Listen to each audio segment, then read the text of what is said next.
누가복음 10장 17절에서 20절 그리고 11장 27절과 28절의 말씀을 함께 교독하겠습니다. 제가 먼저 읽겠습니다. 이른 두 사람이 기쁨에 차서 돌아와 보고하였다.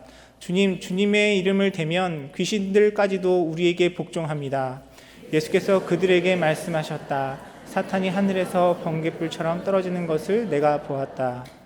보아라, 내가 너희에게 뱀과 전갈을 밟고 원수의 모든 세력을 누를 권세를 주었으니 아무것도 너희를 해하지 못할 것이다. 그러나 귀신들이 너희에게 굴복한다고 해서 기뻐하지 말고 너희의 이름이 하늘에 기록된 것을 기뻐하여라. 예수께서 이 말씀을 하고 계실 때에 무리 가운데서 한 여자가 목소리를 높여 그에게 말하였다. 당신을 뵌 태와 당신을 먹인 젖은 참으로 복이 있습니다. 그러나 예수께서 이렇게 말씀하셨다. 오히려 하나님의 말씀을 듣고 지키는 사람이 복이 있다. 아멘. 더 기쁜 일, 더 복되고 큰 자라는 제목으로 하나님의 말씀 증거하도록 하겠습니다. 더 기쁜 일, 더 복되고 큰 자, 예수님께서 말씀하신 겁니다. 예수님께서는 이렇게 비교법을 사용하셔서 무엇보다 뭐가 더 낫다 이런 말씀을 많이 하셨습니다. 여러분 지금까지 사시면서 인생 가운데 언제 가장 기쁘셨습니까? 언제 가장 행복하셨습니까? 희노애락으로 얽혀있는 우리의 인생 가운데 여러 순간들이 있었겠지만 아마 결혼식 했을 때가 가장 행복하지 않았을까 이렇게 생각하신 분이 많을 줄로 압니다. 결혼식에 가면 얼굴을 찌푸리고 있는 사람이 한 명도 없더라고요. 혹은 큰 성공을 했거나 귀한 자리에 앉게 되었을 때, 아니면 내가 아니더라도 내 자식이 잘 되고 출세했을 때, 어떤 가난한 노 부부를 모시고 있는 한 사람이 열심히 공부를 해서 장원급제해서 고을의 원님이 됐을 때, 그때 그 부모가 느끼는 그 기쁨을 본격지라는 사자성어로 이렇게 쓴다고 합니다. 그래서 오늘은 기쁨에 대해서 이야기를 하며 말씀의 문을 열고자 합니다. 그래서 여러분 먼저 가장 기쁜 표정으로 우리 옆에 사람들과 귀하신 분 옆에서 예배를 드리니 너무 기쁩니다. 이렇게 인사 한번 나누겠습니다. 귀하신 분 옆에서 예배를 드리니 너무 기쁩니다. 우리는 이렇게 기쁨과 행복을 위해서 살아간다고 해도 과언이 아닙니다. 기쁘게 살다가 기쁘고 행복하게 죽기 원합니다. 그래서 이렇게 갑작스럽게 주일 설교를 하는 제 얼굴이 너무나도 기뻐 보이지 않으십니까? 어느 장례식에 갔는데 시체가 세 구가 누워 있었다고 합니다. 그런데 한결같이 웃고 있는 기쁜 얼굴이었다고 합니다. 첫 번째 사람은 사연을 들어보니까 로또에 당첨이 돼서 너무나도 기뻐하고 좋아하다가 심장마비로 죽었고, 두 번째 사람은 아들이 고생 끝에 사법고시에 합격해서 그 소식을 듣고 너무 기뻐하다가 심장마비로 또 죽고, 세 번째 사람은 벼락을 맞아 죽어서 아이고 안 됐다 하는데 사연을 더 들어보니까 하늘이 번쩍할 때 자기한테 사진 찍는 줄 알고 치즈 하다가 죽었다고 합니다. 이렇게 인간의 모든 기쁨은 잠깐이고, 때로는 그 기쁨을 인해서 심장마비에 걸리고 화를 당하고 죽는 경우도 있다고 합니다.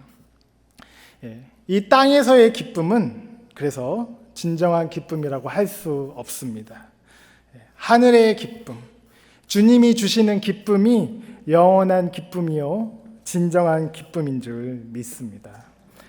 그래서 먼저 우리는 땅의 기쁨, 이 가짜 기쁨, 가짜 행복을 버려야 합니다. 여러 가지가 있겠지만 그 중에 하나가 소유입니다. 사람은 일반적으로 어떤 기본적인 소유에 대한 이런 욕구가 충족이 될 때 기쁨을 느끼고 행복을 느끼고 만족을 하게 됩니다. 그래서 텔레비에 CF에 나오는 모든 사람들은 다 행복한 얼굴입니다. 그래서 나도 저거를 갖게 되면 나도 행복해지겠구나 이러면서 그 물건을 구입을 하게 되죠. 하지만 무엇을 구입하고 나면 더 갖고 싶고 더 좋은 것을 요구하게 됩니다. 이것이 반복이 되고 이것이 강도가 점점 세지면 이제 쇼핑 중독에 빠지게 되죠. 그래서 나중엔 창고와 거라지에 잔뜩 쌓아놓아도 기뻐하지 못하고 저거를 어떻게 다 처리해야 되나 고민만 빠지게 됩니다. 저도 소유에 대한 욕심이 있습니다. 저도 티를 안 내서 그렇지 저도 자료 수집에 대한 아주 굉장한 집착과 소유와 그런 욕구가 있습니다. 예를 들어서 어떤 좋은 목사님의 책을 이렇게 딱 접하게 되면 너무나 책이 좋구나 이래서 그분에 대한 모든 자료와 책을 다 수집을 하려고 합니다. 그리고 다 이렇게 모아두게 되면 굉장히 뿌듯하고 기쁩니다. 책을 읽지 않아도 기쁩니다. 그런데 사실 그걸로 성이 차지 않습니다. 어떤 우연찮게 좋은 주석을 딱 보고 발견했을 때 이 주석을 다 전집을 사야겠다 생각을 하게 됩니다. 주석은 66권이거든요. 성경이 66권이니까 이렇게 많습니다. 이걸 어떻게 해서 구하고 돈을 모으고 해서 다 사게 됐습니다. 그러면 이거를 책장에 딱 꽂아놓고 또 굉장히 기뻐합니다. 그럼에도 성이 차지 않습니다. 홈페이지를 이 교회 저게 홈페이지를 서치하고 돌아다니다가 별로 유명하지도 않고 어떤 시골에 있는 교회의 목사님의 설교를 우연찮게 들었는데 너무나도 은혜롭고 인사이트가 막 있는 겁니다. 아니 이런 시골 촌동네에 이런 인재가 숨어 있었구나. 그분의 목사님의 설교를 1번부터 300번까지 다 다운을 어떻게든 받으려고 노력을 하게 됩니다. 그런데 이걸 계속 반복을 하다 보니까 기쁨은 점점 이렇게 줄어들고 오히려 이 자료들이 나를 얽매이고 속박하게 되더라는 것입니다. 아무리 차가 많아도 내가 운전할 수 있는 차는 한 대뿐이고 아무리 좋은 고급 뷔페에 좋은 음식이 산더미처럼 쌓여 있더라도 내 뱃속에 들어가는 음식의 양은 이 주먹만한 위 크기밖에 되지 않습니다. 아무리 책과 자료가 많아도 10분 새벽 설교를 위해 100권의 책을 제가 참고하기에는 무리가 있는 것입니다. 그래서 소유에서 찬 기쁨을 찾는다, 이건 아닌 것 같습니다. 이미 우리 글로벌 성교회의 성도 여러분들은 너무나도 수준이 있으시기 때문에 이렇게 물질적인 것이나 눈에 보이는 것에 기쁨을 두지 않고 더 수준 있고 성숙한 것에 기쁨을 두시기 때문에 다음 단계로 빨리 넘어가겠습니다. 사실 오늘 이 본문에는 더 높은 수준의 기쁨을 누린 그런 자들이 나옵니다. 예수님께서 70명의 사람을 세우셨습니다. 그리고 둘씩 짝을 지어주셨습니다. 그리고 여러 지역에 전도대로 파송을 하셨습니다. 예수님께서는 그들의 말에 능력을 주시고 마귀를 쫓아낼 권세와 힘을 허락하여 주셨습니다. 하지만 그럼에도 불구하고 예수님은 마음 가운데 불안함이 있으셨습니다. 그래서 말씀하시기를 내가 너네를 보내는 것을 마치 무서운 이리 가운데 아주 순한 양을 보내는 것과 같다, 이렇게 말씀하시고 걱정하셨습니다. 초조한 시간이 지나고 드디어 70인 전도대 한 팀, 두 팀이 돌아오게 되었습니다. 그리고 예수님께 사역 보고를 하기 시작했습니다. 누가복음 10장 17절의 말씀을 우리가 함께 보면 72사람이 기쁨에 차서 돌아와 보고하였다. 주님의 이름을 대면 귀신들까지도 우리에게 복종합니다. 예수님, 정말 주님의 이름을 들고 나가니까 마귀가 물러가고 병마가 떠나가고 기적이 일어났습니다. 귀신 들린 자가 고침을 받았습니다. 제자들이 너무나도 흥분하고 기뻐하며 소리치며 예수님께 보고를 한 이 느낌이 우리가 이 말씀 가운데 찾을 수가 있습니다. 여러분, 이렇게 사역에는 기쁨이 있습니다. 사역에는 기쁨이 있습니다. 예수님의 명령이 사실 굉장히 부담스럽고 또 무겁고 때로는 순한 양이 아주 무서운 이리 때 사이에 들어가는 것만큼 두려웠고 걱정이 될 때가 있지만 사실 그 사역에 동참했을 때 큰 기쁨을 얻게 됩니다. 옛날에 다른 데 있을 때 어떤 집사님이 이렇게 얘기하시더라고요. 목사님, 우리 집 강아지가 바본데 드디어 이제 제 말을 들어요. 앉으라고 하니까 앉고 일어서라고 하니까 일어서요. 너무나도 기뻐요. 이렇게 얘기를 하시더라고요. 집에서 키우는 강아지가 주인의 말에 복종해도 기뻐하는데, 여러분, 예수님의 이름을 들고 딱 나갈 때 마귀가 쫓겨나고 귀신들이 무릎을 꿇고 나한테 복종을 하는 이런 사역을 감당한다고 생각을 해보십시오. 얼마나 기쁘고 얼마나 신이 나겠습니까? 여러분, 사역을 해보십시오. 하나님께서 함께 하심을 느낄 수가 있습니다. 하나님이 진짜 살아계심을 경험할 수 있게 됩니다. 하늘의 기쁨, 그 내 깊은 영혼 가운데 정말 춤추듯이 신이 나게 됩니다. 왜 멀리 아프리카나 오지 같은 선교지나 아무도 찾아가려고 하지 않는 험한 목회지, 아니 그냥 우리 교회에서도 힘들어서 사람들이 기피하는 그런 여러 사역들, 예를 들자면 순장님들, 왜 그럼에도 불구하고 왜 이런 힘들고 어려운 사역들이 왜 굴러가고 되시는 줄 아십니까? 사역의 기쁨이 있기 때문입니다.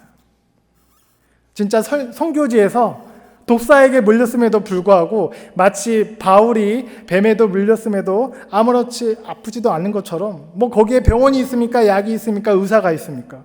그런데도 아무 일이 없는 거예요. 선교지에 간 그 원주민들이 선교사가 너무나도 미워갖고 우물에다가 독을 탔는데 선교사님은 그것도 모르고 그냥 막 마셨는데 아무렇지도 않고 괜찮은 거예요. 그런 선교지의 이야기들, 정말 귀신이 막 쫓겨나고 하나님의 역사가 일어나는 그런 이야기를 딱 들으면 막 마음이 뚝 뛰고 눈이 막 뒤집히고 정말 사역을 하고 싶다, 기쁨에 이렇게 차게 됩니다. 물론 사역에도 한계가 있습니다. 기쁨에도 열매가 없거나 뭐 사역을 한다고 무슨 대가가 있는 것도 아니고, 뭐 비교당할 때 열심히 예수님 오셔갖고 설거지하고 빨래하고 청소하고 음식 정만 하고 있는데 예수님이 마리아가 낫다 이렇게 딱 얘기를 들으면 아이고, 예수님도 내 마음을 모르는구나, 여러분.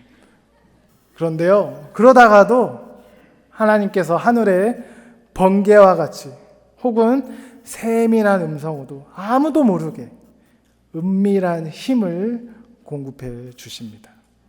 이것은 맛본 사람만 알아요. 가나의 혼인잔치 때 아무도 모르지만 이게 물이지롱 이렇게 하면서 사람들에게 포도주를 따른 그 하인의 기쁨, 이 사역을 하는, 섬기는 그 기쁨을, 여러분, 이거는 해본 사람만 압니다. 그래서 빨리 지금 이 마음이 사라지기 전에 주보에 빨리 체크를 하셔서 내주시기 바랍니다. 그런데 예수님이 계속 비교법을 쓰시다고 했죠. 이보다 더 큰 기쁨이 있습니다. 누가복음 10장 20절의 말씀을 다시 한번 보면, 그러나 귀신들이 너에게 굴복한다고 해서 기뻐하지 말고 너의 이름이 하늘에 기록된 것을 기뻐하여라. 내가 하나님께 위대하게 쓰임받고 천사도 흠모할 만한 그런 능력을 행하고 수많은 사람들이 돌아오고 교회를 세우고 그런 부르심과 능력과 은사와 열매들이 주렁주렁 맺히는 그런 기쁨보다 더 큰 기쁨이 뭐냐? 하늘나라 생명책에 내 이름이 기록된 그 사실이라는 것입니다. 그래서 나를 구원해 주신 그 기쁨이 더 큰 기쁨인 줄 믿습니다. 그래서 여러분, 영원한 기쁨이 무엇일까요? 아니, 우리가 정말 궁극적으로 최후에 맛보아야 할 그 기쁨이 무엇일까요? 가장 크고 가장 위대한 기쁨이 무엇일까요?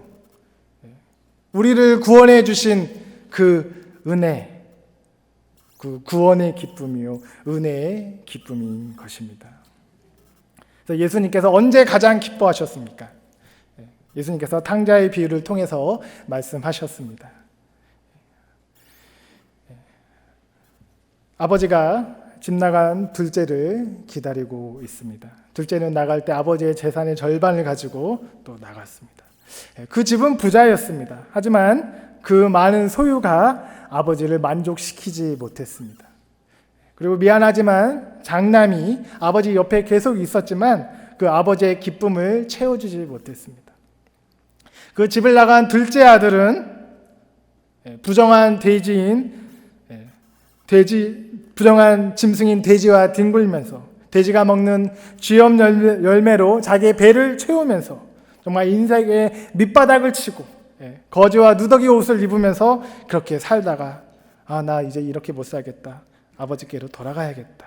이러면서 나를 품꾼의 하나로 여겨주소서. 이런 얘기를 중얼중얼 거리면서 아버지께 딱 돌아갔을 때 멀리서 아버지가 돌아오는 그 둘째 아들을 보고 야, 이 망할 놈아, 내 재산 빼먹고 그래 이렇게 싸돌아다녀서 기생들에게 다 뺏기고 너는 율법대로 하면 사형이야! 라고 이렇게 하지 않고 그 아버지께서 멀리서부터 그 아들을 향해 뛰어가셨습니다. 막 뛰어가셨습니다.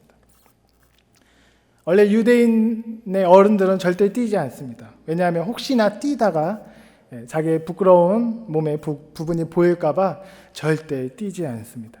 그래서 이건 쉽게 말하자면 아들이 돌아올 때 아버지가 그냥 팬티바람으로 신발도 안 신고 그 아들 향해 막 뛰어가고 안아준 것입니다. 혹시나 다른 사람들이 그 아들을 향해 돌을 던질까 봐. 구원은 하나님의 입장에서 봤을 때 이렇게 기쁘고 이렇게 행복한 일입니다. 그런데 이 구원이 어찌 나의 기쁨이 되지 않겠습니까? 그래서 구원은 가장 큰 기쁨이요 변하지 않은 영원한 기쁨인 줄 압니다. 그래서 여러분 우리는 다시 생각해야 됩니다. 다시 생각해야 됩니다. 하나님이 나 존재 자체를 나 자체를 그냥 기뻐하시고 좋아하시고 사랑하시고 너무나도 행복해서 어쩔 줄 모르신다. 우리가 그것을 깨달아야 될 것입니다. 그리고 내 속을 내 영혼을 다시 한번 살펴보아야 합니다. 내가 진짜 구원을 받았는데 기쁘지 않다면 정말 행복하지 않다면 어쩌면 나는 예수님의 제자가 아닐 수도 있습니다. 내 안에 구원에 대한 작은 기쁨이라도 없다면 정말 우리는 고민을 해봐야 됩니다. 심각하게. 내 사랑하는 사람이 아직 구원에 확신이 없고 믿음이 없는데 그럼에도 불구하고 내 삶은 행복하고 기쁘고 만족하다면 어쩌면 나는 구원에 대한 진정한 가치를 모르는 것일 수도 있습니다. 아니 어쩌면 그 사람을 진짜 사랑하지 않는 걸 수도 있습니다. 구원의 기쁨 말고 다른 것들로 인해서 내 마음에 위로를 얻고 다른 것이 더 기쁘고 다른 것이 더 힘이 된다면 우리는 다시 십자가 앞에 나와서 무릎을 꿇고 다시 내 영혼을 점검해 봐야 될 것입니다. 그래서 여러분 구원받았다면 기뻐하십시오. 기뻐하십시오. 내 영혼이 춤추도록 기뻐하십시오. 그리고 아직 내 주변에 구원의 은혜가 미치지 못한 사랑하는 사람들로 인해 슬퍼하고 애통하고 눈물 흘리시기 바랍니다. 네, 이것이 가장 큰 구원의 기쁨입니다. 기쁨입니다. 자, 그러면 더 복된 자를 우리 한번 만나보고 찾아보도록 하겠습니다. 네, 예수님이 비교법을 많이 쓰셨다고 하셨죠. 그런데 예수님은 비교법을 쓸 때 더 구체적으로 하셨습니다.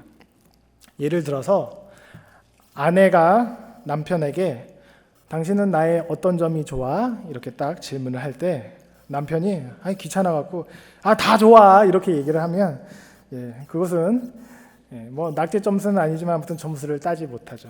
차라리 그렇게 얘기할 바에 그냥 나쁜 남자 컨셉으로 야이 가시나야 네가 뭐가 이쁘고 나니까 그냥 너 데리고 사는 거 아닌가 뭐 이렇게 아예 나쁜 컨셉으로 가면 그냥 와이프가 포기를 할 텐데 가장 좋은 것은 구체적으로 딱 하나만 찝어서 비교법을 써서 얘기를 하면 좋아합니다. 뭐가 이뻐? 뭐가 좋아? 이렇게 딱 물어보면 한번 자세히 쭉 보다가 글쎄 다른 건 모르겠고 이 입술이 이 송혜교의 입술보다 더 이쁜 것 같아. 예를 들자면 이렇게 딱 얘기를 하면 아무리 거울을 봐도 내가 송혜교보다 이쁘지는 않지만 이 입술이 연예인보다 더 이쁘단 말이야. 굉장히 기뻐할 것입니다. 그래서 예수님께서도 이제 어떤 자가 더 복된 자인가를 이렇게 말씀을 하시는데 누구랑 비교를 하는지 우리가 말씀 한번 읽으면서 누구랑 비교를 하는지 한번 찾아보겠습니다. 누가복음 11장 27절에서 28절을 같이 한번 읽어보겠습니다. 시작. 예수께서 말씀하시고 있을 때 우리 가운데 한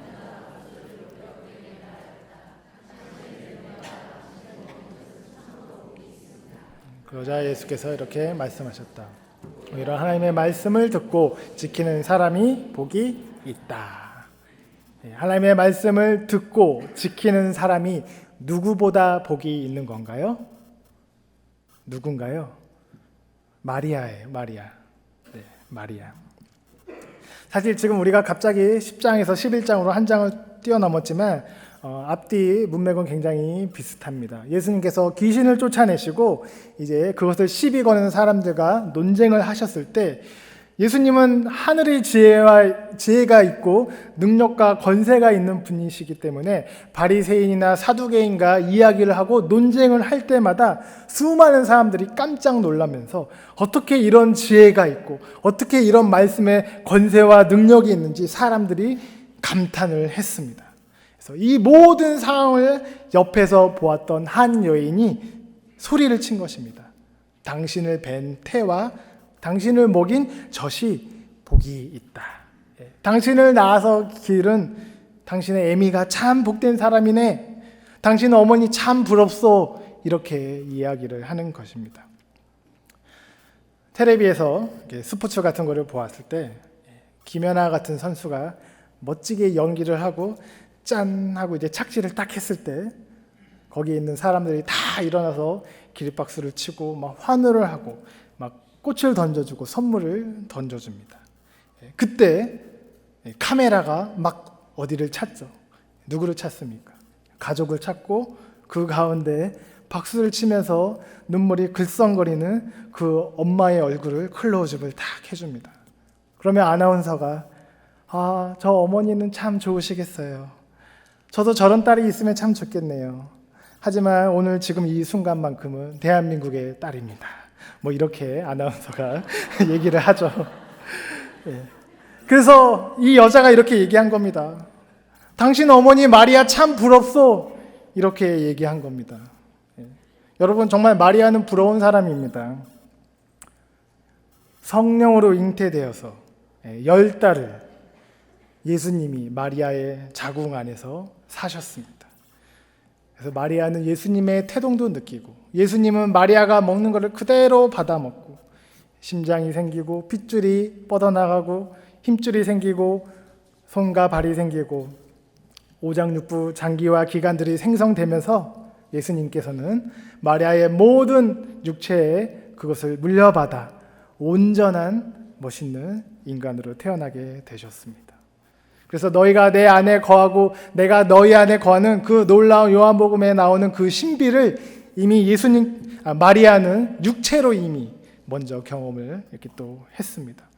그래서 어린 시절 예수님을 품에 안아 젖을 물리고 친밀하고 따뜻하게 안아주고 예수님이 울 때 눈물을 닦아주고 마리아와 예수님이 얼마나 많은 스킨십을 했겠습니까?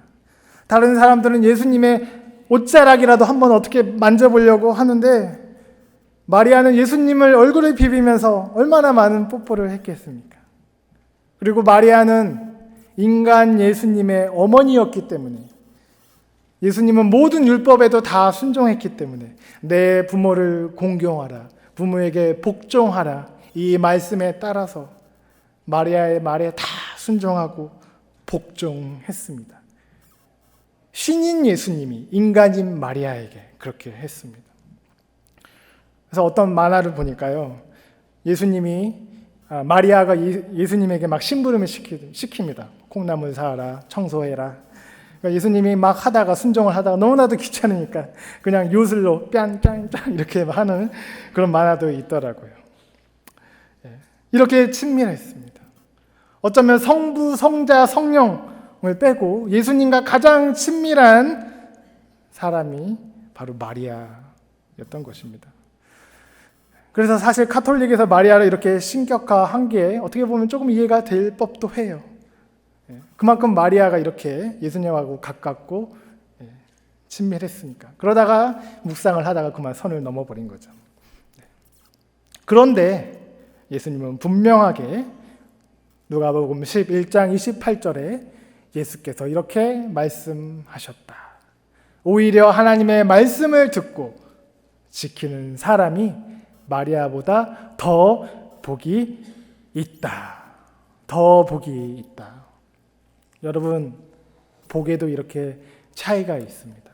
큰 복이 있고 작은 복이 있고, 믿음에도 차이가 있습니다. 큰 믿음이 있고 겨자씨만한 믿음도 있고. 네, 우리가 물론 하나님 앞에 다 똑같이 구원받을 것입니다. 천국에 올라가서 승리의 면류관을 우리 모두 다 쓸 것입니다. 천국에서 누리는 우리가 영광과 그리고 가치와 하나님께서 우리에게 허락하시는 상급은 다 동일할 것입니다. 그런데 복에 차이가 있다고요? 네, 있습니다. 예수님이 지금도 말씀하셨습니다. 여러분 한번 생각해 보십시오. 똑같이 올림픽에서 축구를 해서 메달을 받았습니다.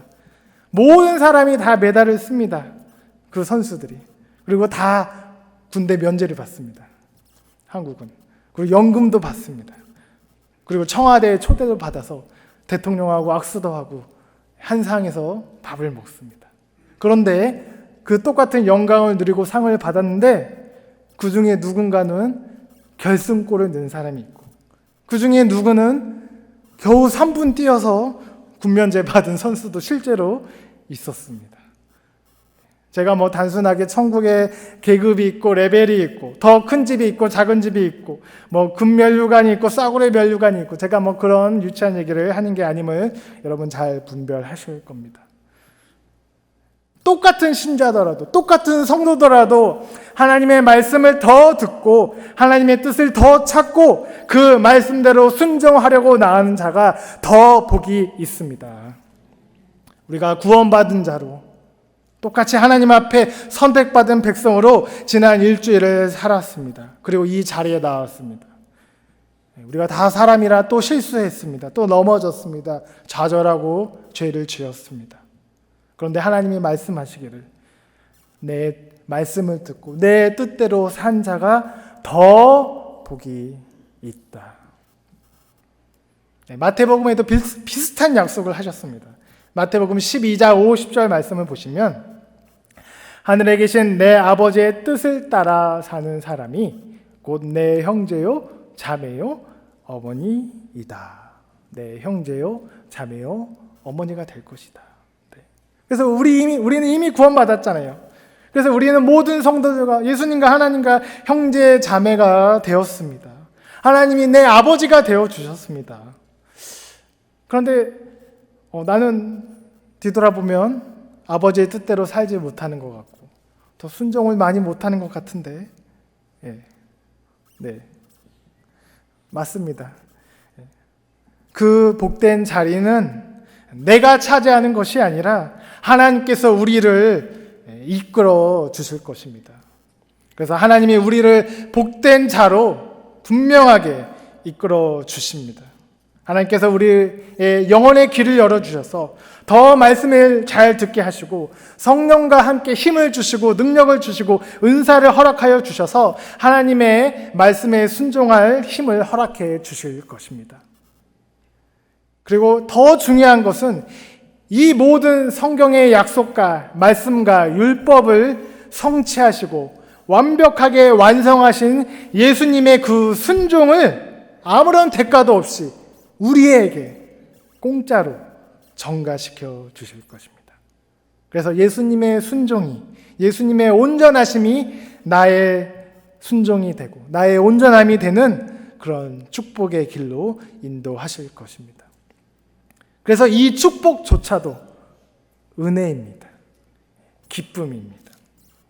그래서 여러분 마리아를 너무 부러워하지 마세요. 영화를 보면 마리아가 너무나도 다 이쁩니다. 부러워하지 마세요. 신격화하지 마세요. 우리도 이미 예수님의 피로 묶어진 하나님의 모든 말씀에 순종하게 된 그런 천국의 로열 패밀리가 된 것입니다. 우리는 이미 복받은 자입니다. 마리아보다 더 복받은 자입니다. 성령께서 우리를 가만히 놔두지 아니하실 것입니다. 하나님의 말씀을 더 깊게 듣고 더 순종하는 자로 이끄실 것입니다. 어떤 조건에 의해서 복을 더 받고 조금 받고가 아니라 너는 이미 복되다. 너의 믿음이 세상을 이기었다. 승리했다. 선포하실 것이고 선포하셨고 내가 반드시 너를 복되고 번성케 하리라. 이 약속을 우리를 통해서 이루실 것입니다. 그런데 여러분, 예수님께서 또 비교하신 게 있습니다. 제자들에게 이렇게 말씀하셨습니다. 이번에 누가 나온지 한번 보세요. 마태복음 11장 11절 우리 같이 읽겠습니다. 시작. 내가 진정으로 너에게 말한다. 여자가 낳은 사람 가운데서 하늘나라에서는 아무리 작은 자보다 크다. 네. 예수님께서 지금 누구랑 또 비교하고 계시죠? 세례 요한과 비교하고 계십니다. 요한이 하늘나라에서 가장 작다고?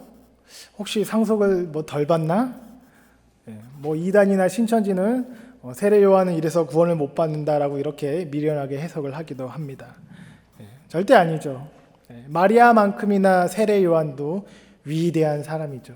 하나님의 사자로 엘리야의 심정을 갖고 예수님 오실 길을 미리 예비하고 예수님께 세례를 베풀었습니다. 예수님이 세례 요한의 앞에 무릎을 꿇은 것입니다.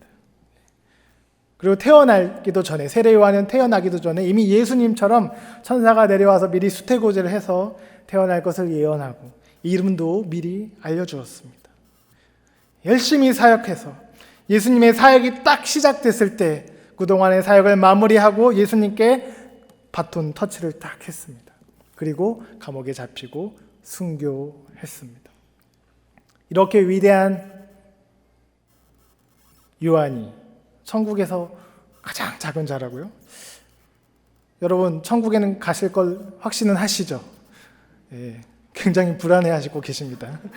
다 우리가 천국에 믿음으로 올라가게 됩니다.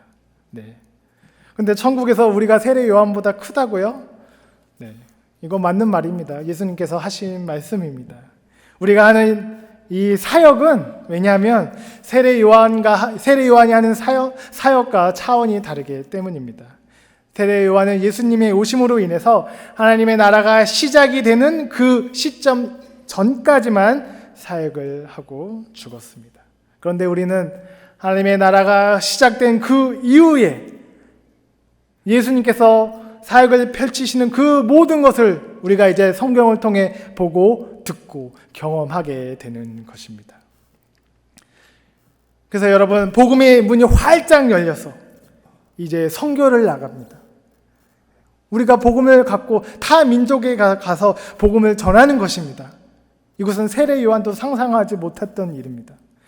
신약 시대가 됨으로 인해서 이제 정말 이 좋은 성경이 완성이 되어서 우리가 이 정말 생명보다 귀한 이 성경을 가지고 읽고 묵상하고 말씀을 먹고 또 배우고 또 가르치는 이런 사역을 통해서 성경 말씀이 흘러가는 곳곳마다 생명의 역사가 일어나고 성령의 기적이 일어나는 놀라운 일들을 우리가 보고 경험하고 실제로 체험하고 있는 것입니다. 그래서 예수님께서 우리를 세례 요한보다 크다 이렇게 말씀하신 것입니다. 그래서 여러분 선교적 삶은 이 복음을 전파하는 삶은 세례 요한이 했던 그 어떤 사역보다 크고 위대한 것입니다. 지지난주에 어떤 한 성도님의 세례식이 있었습니다. 세례를 받으셨고 그리고 그 성도님은 지난주 목요일에 소천하셨습니다. 많은 분들이 기도해 주셨고 또 그 암에 걸린 성도님을 위로해 주셨고 또 돌봄 사역원에서 또 음식을 정성스럽게 해서 또 이렇게 섬겨주셨고 또 여러 권사님들이 성경 말씀을 그분께 가르쳐 드리고 구원의 확신을 받도록 이렇게 힘써 주셨습니다. 여러분 이런 생명의 역사에 동참하신 분이 세례 요한보다 더 큰 일을 한 것입니다. 가서 전하라 이 말씀을 듣고 지킨 그분들이 마리아보다 더 복된 자입니다. 구원의 은혜에 감격하여서 그 하늘에서 부어주시는 무한한 기쁨이 너무나도 크기 때문에 이 기쁨이 흘러 넘쳐서 하나님의 모든 말씀에 듣고 순종하며 나아가는 가운데 이런 놀라운 기적과 역사가 일어나게 된 것입니다. 여러분, 우리는 이렇게 복받은 자입니다. 우리는 가장 큰 기쁨을 소유한 자입니다. 그런데 어찌 기뻐하지 않을 수 있겠습니까? 말씀을 마무리 짓겠습니다. 무엇이 가장 기쁩니까? 주님께 구원받은 이 사실, 이게 가장 큰 기쁨이요, 영원한 기쁨이요, 가장 궁극적인 기쁨인 줄 믿으시기 바랍니다. 혹시 우리 가운데 구원의 기쁨이 식어가시는 분이 계시다면 다시 한번 십자가 앞으로 와서, 다시 복음 앞으로 와서 다시 처음부터 말씀을 보고 성령께서 구원의 기쁨을 회복시켜 주시길, 샘솟듯 부어 주시길 간절히 기원합니다. 또 무엇이 가장 복된 일입니다. 복된 일입니까? 어떤 게 가장 큰 일입니까? 천하보다 귀한 영혼 주께로 이끄는 그 주님의 사명에 그 말씀을 듣고 순종하는 삶, 선교적 삶이 복된 줄로 믿습니다. 우리 주님께서 분명히 우리를 그런 축복의 길로 인도하실 것입니다. 그래서 여러분, 앞으로 남은 인생도 또 앞으로 이번 한 주도 천국 시민으로 하늘나라의 황실의 일원으로 정말 기쁨 넘치고 말씀을 듣고 순종하는 그 복된 삶을 영위해 가시는 저와 여러분 모두가 되시길 주님의 이름으로 축원드립니다.